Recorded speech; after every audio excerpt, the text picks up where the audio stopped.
শুধুমাত্র পরিবার পরিজন নিয়ে কোন রকমে বেঁচে থাকার জন্য এবং তাদের সঞ্চয় বলে আসলে কিছু থাকে না।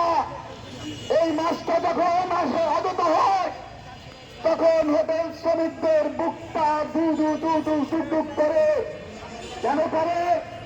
এই মাস আসলেই কিছু মুসলমান নাম ধরে ওই মালিকরা এই মুনাফেকরা কি করে কোন প্রকার কথা না বলেই শ্রমিকদের সাথে কোনো কথা না বলেই দোকানটাকে রাতের আধারে তালা মেরে পলাতকের মতো পালিয়ে যায়।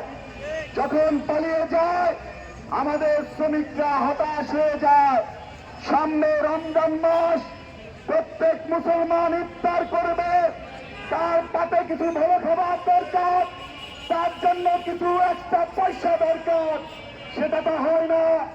ঈদ আসলে পরিবার পরিজনের জন্য সেমাই কেনা সহ কিছু নতুন পোশাক কেনার করা থাকে, সেটাও যখন কিনতে পারে না তখন তারা চোখে খুব অন্ধকার দেখে।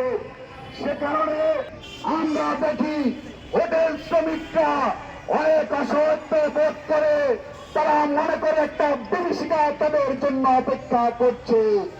সংগ্রামী বন্ধুগণ, সে কারণে প্রত্যেক বছরই এই দেশের হোটেল শ্রমিকরা রমজান আসার আগে হলেই মিছিল মিটিং করে মালিকদেরকে জানান দেয়।